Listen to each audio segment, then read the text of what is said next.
আসসালামু আলাইকুম প্রিয় দর্শক। ভারতের মিডিয়াগুলি যে অপতথ্য প্রচার করতেছে, এতে কিন্তু ভারত ক্ষতিগ্রস্ত হচ্ছে। আমরা মনে করব আমাদের বাংলাদেশের কোনো ক্ষতি হবে না।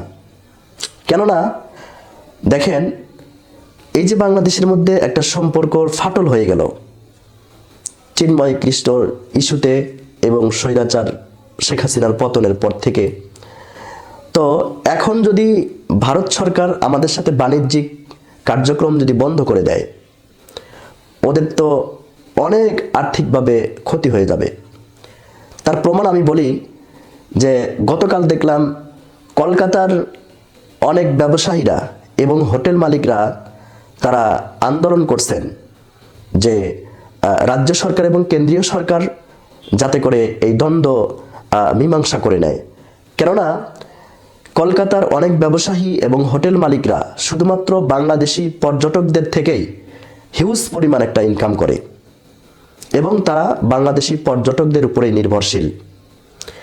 এগুলি যদি বন্ধ হয়ে যায়, এরপরে ইন্ডিয়ার অনেক বড় বড় হাসপাতালে, যে হাসপাতালগুলিতে আমাদের বাংলাদেশে অনেক রোগী যাইত, তারপরে বাংলাদেশ এবং ইন্ডিয়ার মধ্যে যে ব্যবসায়িক আরও অন্যান্য কার্যক্রম চলতো, এগুলি যদি বন্ধ করে দেয়, এর ক্ষতির প্রভাব বেশি পড়বে ইন্ডিয়ার। প্রিয় দর্শক, আমাদের দেশে বাজারঘাট আছে, চিকিৎসা ব্যবস্থা আছে, তারা সব কিছু বন্ধ করে দিলেও আমাদের কোনো ক্ষতি হবে না। আমরা প্রয়োজনে চীন থেকে নিয়ে আসবো, প্রয়োজনে পাকিস্তান থেকে নিয়ে আসবো। এই গত কয়েকদিন আগেই পাকিস্তান থেকে 25,000 টন চিনি বাংলাদেশে আমদানি করা হয়েছে এবং শোনা যাচ্ছে আফগানিস্তানের সাথে আমাদের ব্যবসায়িক চুক্তি হচ্ছে। আফগানিস্তান থেকে আমদানি রপ্তানি কার্যক্রম ইতিমধ্যে শুরু হয়ে যাবে ইনশাল্লাহ।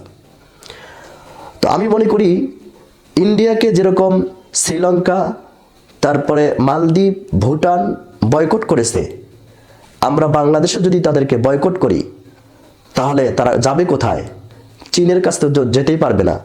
পাকিস্তানের সাথে তো তাদের সম্পর্ক কেমন সেটা তো সবাই জানে।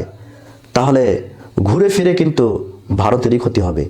এজন্য প্রিয় দর্শক, মিডিয়াগুলিতে যে যেটাই প্রচার করুক, উস্কানিমূলকভাবে, উশৃঙ্খলভাবে, অতি উৎসাহর কারণে যে যেটাই বলুক, এটা কিন্তু ভারতের জন্য অনেক বড় একটা ক্ষতি। কাজেই এরকম কিছু যেন না হয় যে দুই দেশের মধ্যে একটা অস্থিতিকর পরিস্থিতির চরম পর্যায়ে চলে যায়, এমনটি যেন না হয়। ভারত এবং বাংলাদেশ সম্পর্কে আপনি বর্তমান পরিস্থিতির উপরে ভিত্তি করে মতামত অবশ্যই কমেন্ট বক্সে লিখে যাবেন।